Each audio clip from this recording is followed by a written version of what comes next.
Hozirgi mashqimiz oddiy nafas olish mashqi deb nomlaymiz. Vazifa miyani stress ahvoldan xotirjamlikka, tinchlanish holatiga o'tkazish. Bu uchun avvalo qulay o'tirib olamiz.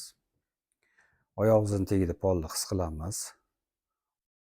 Qulay o'tirganimizdan his qilganimizdan keyin nafas olishimizga ahamiyat beramiz. Men xosligiga tushuntirib beraman, ketma-ketligini, keyin ko'rsatib beraman. Keyin mana shuni 5-6 marta qaytarish kerak bo'ladi. Nafas olayotganda ahamiyat beramiz. Burun bilan nafas olamiz. Nafas chiqazayotganda og'iz bilan nafas chiqazamiz.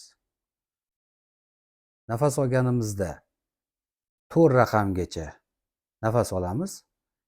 2 raqamgacha ushlab turamiz. Keyin yana nafasni sekin chiqazayotganimizda 8 raqamgacha nafas o'zdan chiqazamiz, uzoqroq.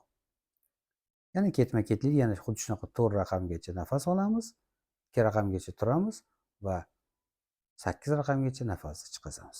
Bu qo'lim belgilari, bu nafas olamiz, to'xtab turamiz, tushiramiz. Sizlar bemalol o'tirgan holda qaytarishingiz mumkin, faqat nafas olish o'zida.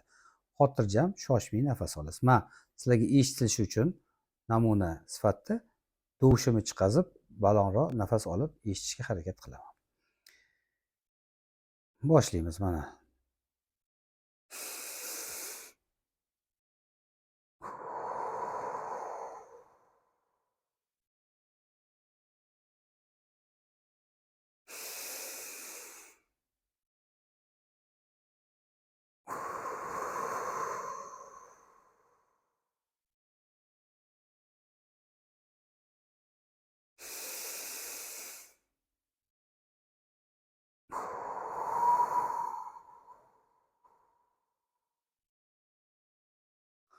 Mana shu tarzda nafas olib 5-6 marta ketma-ket nafas olinadi.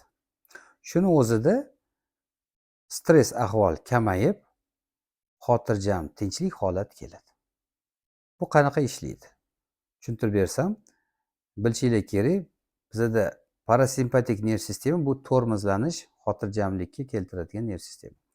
Nafas chiqazayotganimizda, bu mashqda biz 2 barobar uzoqroq nafas chiqazamiz. Nafas uzoqroq chiqazganimizdan o'zida bizda parasimpatik nerv sistemamiz aktivlashadi. Bu natijasida xotirjamlik keladi. Mana shuni kamida 5-6 marta nafas olish qilib, kuniga 3-4 mahal qaytarish kerak bu mashqni. 10 kun, 12 kunda bu mashq qaytaraverganimizda, bu avtomatik tarzda uje stress ahvolga tushganimizda, shu mashqni shunda uje qaytarganimizdan o'zida xotirjamlik bizga kelaveradi. Mana shuni qaytaringlar, o'rganinglar va bu yaxshi ishlaydigan mashqlardan ishlatinglar.